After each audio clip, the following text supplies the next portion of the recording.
Assalamualaikum warahmatullahi wabarakatuh. Saya Zakia binti Saim, selaku pengarah eksekutif syarikat Akasia Enterprise akan membentangkan tentang latar belakang syarikat. Latar belakang syarikat Akasia Enterprise didaftarkan pada 21 Mac 2013 dan ditubuhkan pada 28 Mei 2013. Syarikat Akasia Enterprise merupakan syarikat perkongsian. Kegiatan utama adalah pertanian hidroponik yang berkonsepkan NFT. Lokasi perniagaan adalah di lot 2587, titik mukim Seberang Perai Utara 13050 Pulau Pinang. Objektif utama syarikat Akasia Enterprise adalah untuk menghasilkan produk sayuran hidroponik yang bermutu dan berkualiti bagi memenuhi permintaan pelanggan. Selain itu, dengan adanya pengeluaran sayuran hidroponik, amalan pemakanan yang sihat dan selamat juga dapat dipraktiskan oleh masyarakat oleh kerana tanaman hidroponik merupakan tanaman secara bersih dan juga penggunaan racun serangga secara minimum.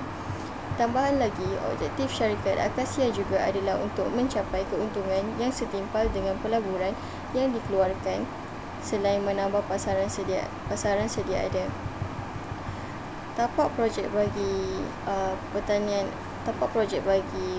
hidroponik NFT syarikat Akasia Enterprise seluas 1.17 hektar di lot 2587 di kawasan titik mukim ini memerlukan spesifikasi perancangan dan seni bina secara teliti kerana tanaman hidroponik pada asalnya adalah untuk meminimumkan penggunaan tanah selain dapat mengurangkan penggunaan sumber manusia dan sekaligus mengelakkan penggunaan racun serangga.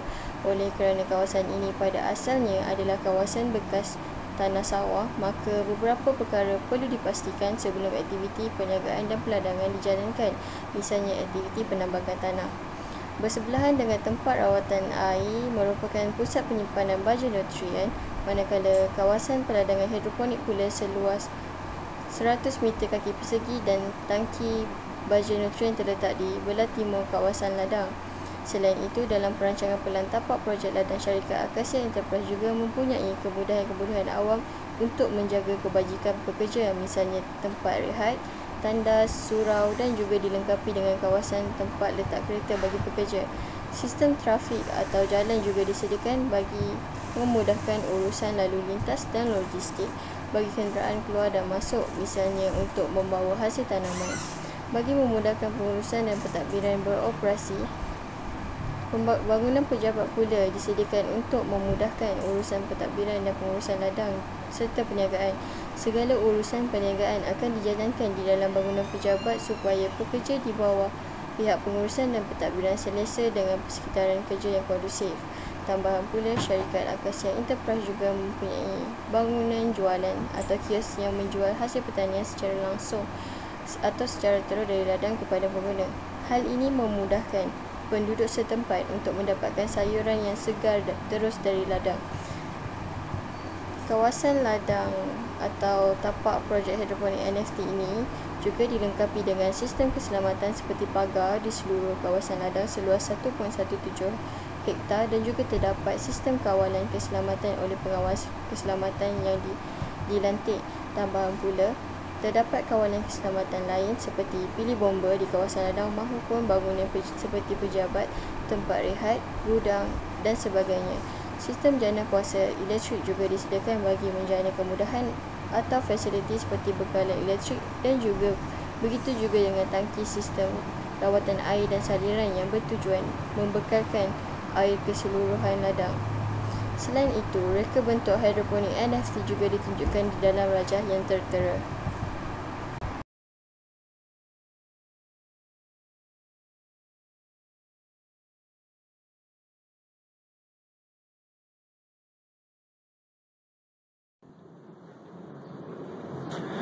Assalamualaikum warahmatullahi wabarakatuh. Saya akan akan menerangkan tentang siapa atau faedah projek yang telah kami jalankan. Iaitu siapa dan faedah projek ini terbagi kepada 4, iaitu yang pertamanya memperoleh sumber pendapatan, yang kedua memenuhi permintaan pasaran, ketiganya menawarkan peluang pekerjaan. dan akhir sekali menggalakkan pengeluaran industri kecil dan sederhana, iaitu AKS. Okey, saya akan menerangkan tentang secara lebih terperinci ke empat faedah projek ini. Okey, yang pertamanya memperoleh sumber pendapatan.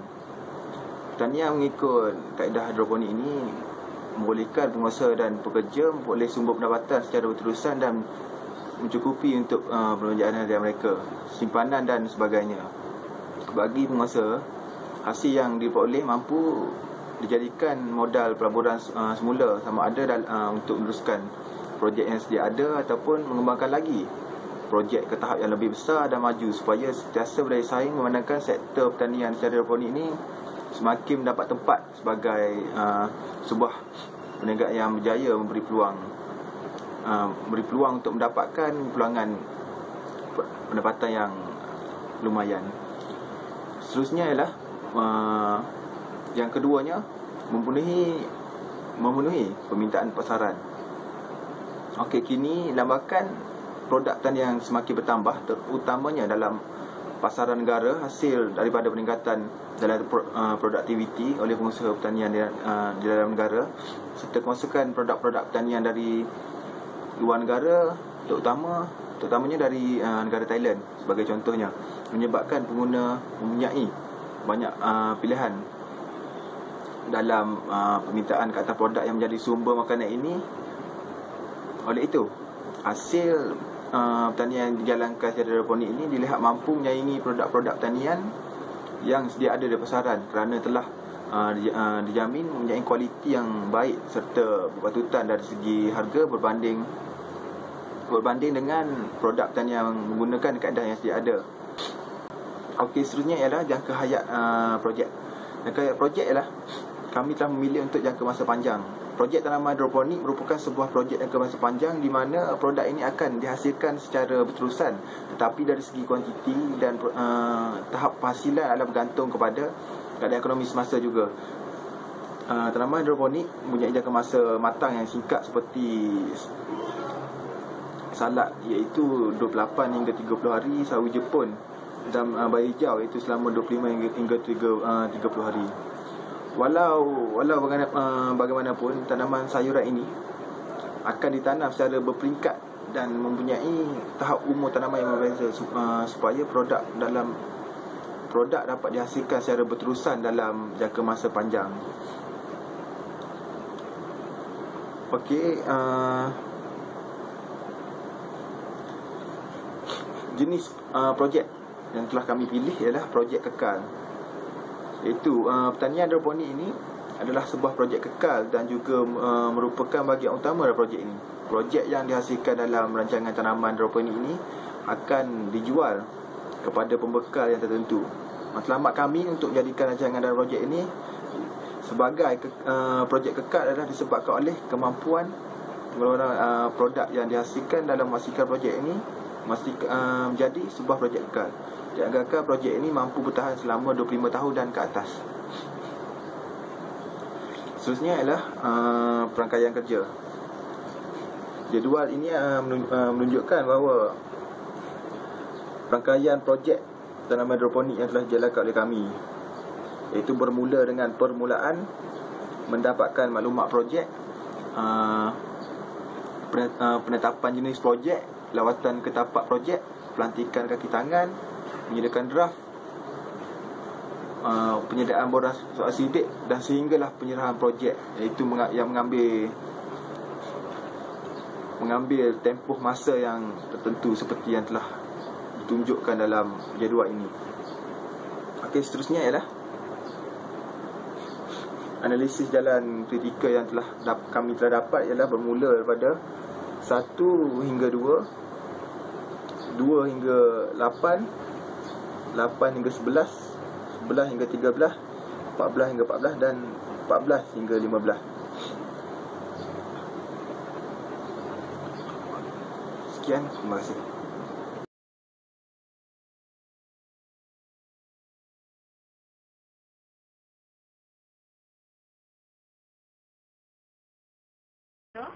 Saya saya Sargani binti Yusuf akan membentangkan mengenai aspek pemasaran. Aspek pemasaran yang pertama dalam aspek pemasaran adalah analisis pasaran. Analisis pasaran dibuat melalui penyelidikan, dan penyelidikan yang dibuat adalah untuk mengetahui sama ada sesuatu produk yang ingin dipasarkan itu berpotensi luas ataupun sekadar untuk pasaran setempat sahaja. Penyelidikan tersebut dibuat melalui pemerhatian dan soal selidik kepada responden mengenai amalan pemakanan sayuran hidroponik. Selain itu, aspek yang kedua adalah produk dan pasaran. Produk dan pasaran, produk yang kami sediakan adalah produk sayuran hidroponik, dan pada pasaran sayuran hidroponik pada masa kini kurang memberangsangkan kerana lebih ramai masyarakat memilih untuk sayuran biasa. Selain itu, melalui rancangan pemasaran, iaitu strategi pemasaran 4P, iaitu produk, harga, pengedaran serta promosi. Dalam produk yang ditawarkan haruslah menepati dengan apa yang diminta oleh pelanggan. Contohnya, produk tersebut, sayuran tersebut harus segar, dan apabila di-packing ia tidak akan menjadi layu. Yang kedua adalah harga. Harga yang rendah dan berpatutan akan menjamin lebih ramai masyarakat untuk memilih sayuran hidroponik.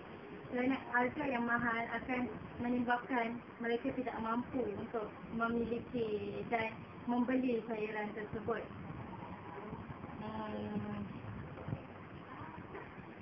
Yang ketiga adalah promosi.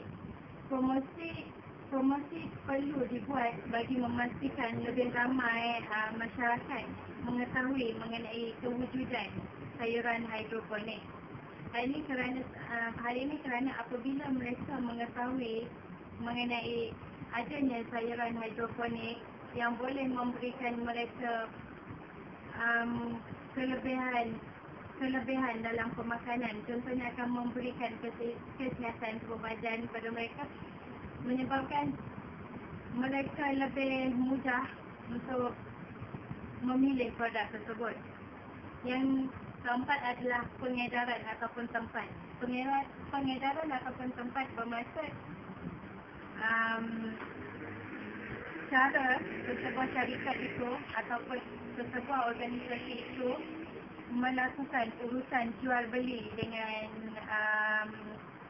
dengan pelanggan serta atau penjual. Mereka sebagai pelanggan tidak semestinya akan pergi ke ladang tersebut, ke ladang sayuran tersebut. Namun kita sebagai satu organisasi yang menjalankan perniagaan tersebut perlu membuat pengedaran ke kawasan tersebut. Contoh, perlu menghantar tanaman sayuran tersebut ke kawasan yang diminta oleh pelanggan.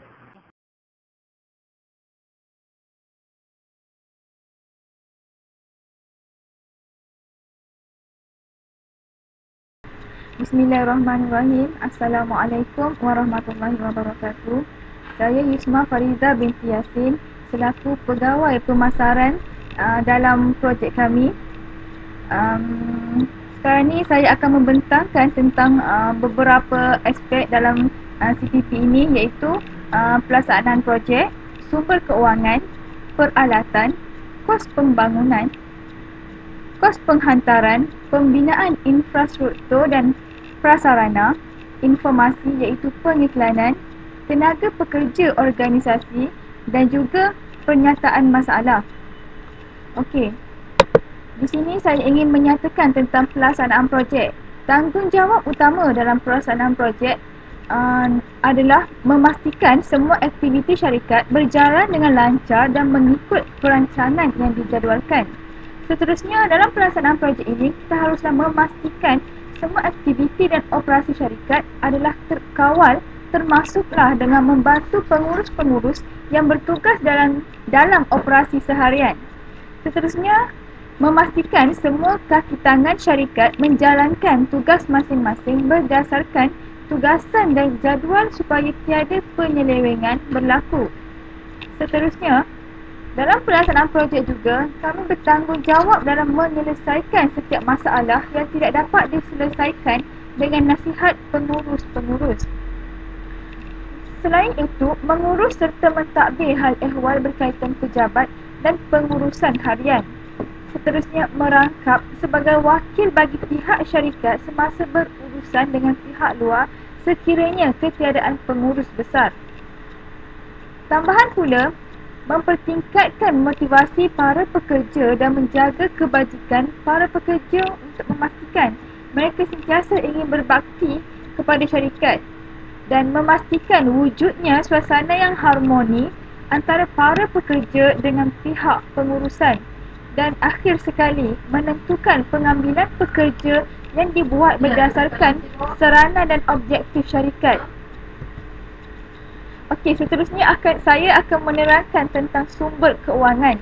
Pengeluaran modal persendirian daripada pihak kami adalah setiap orang daripada kami akan mengeluarkan sebanyak RM50,000 setiap orang. Jadi kami berempat, bermakna setiap daripada kami telah setiap daripada semua ahli kumpulan kami mengumpulkan sebanyak RM200,000. Selain itu, kami juga membuat pinjaman dari Bank Agro Pertanian sebanyak RM200,000.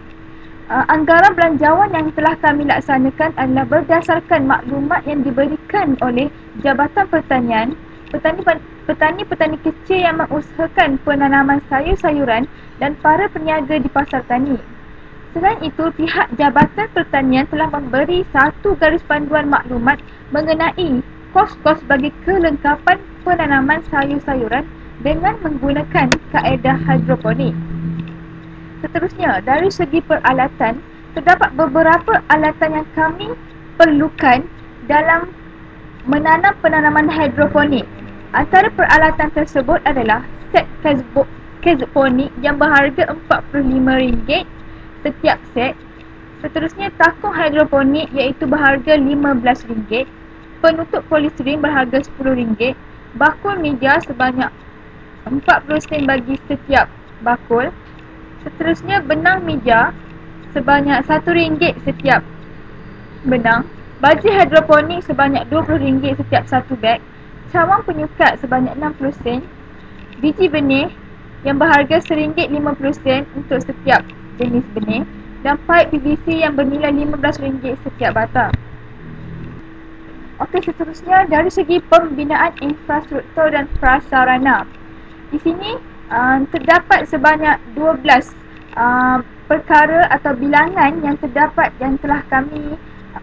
kami rancangkan dari segi pembinaan infrastruktur dan prasarana. Antaranya adalah jalan ladang, perparitan, pagar kawasan, sumber air, sumber elektrik, bangunan pejabat operasi, stor peralatan dan bahan input, pusat pengumpulan hasil, tempat rehat, pusat rawatan air dan saliran, pondok keselamatan dan seterusnya, lampu jalan dan bumbung.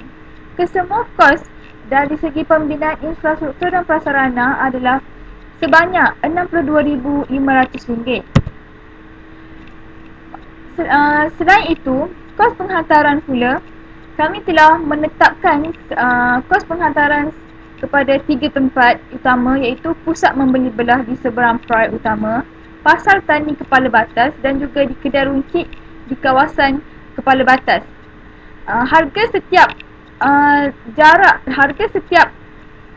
kos penghantaran tersebut adalah berjumlah RM14 untuk 1 kilometer. Bermaksud sewa lori untuk 1 kilometer, sekiranya jarak untuk ke sana adalah 5 kilometer, kami menganggarkan sebanyak RM70 untuk setiap kali penghantaran. Jadi kos keseluruhannya adalah RM150 untuk setiap musim penghantaran.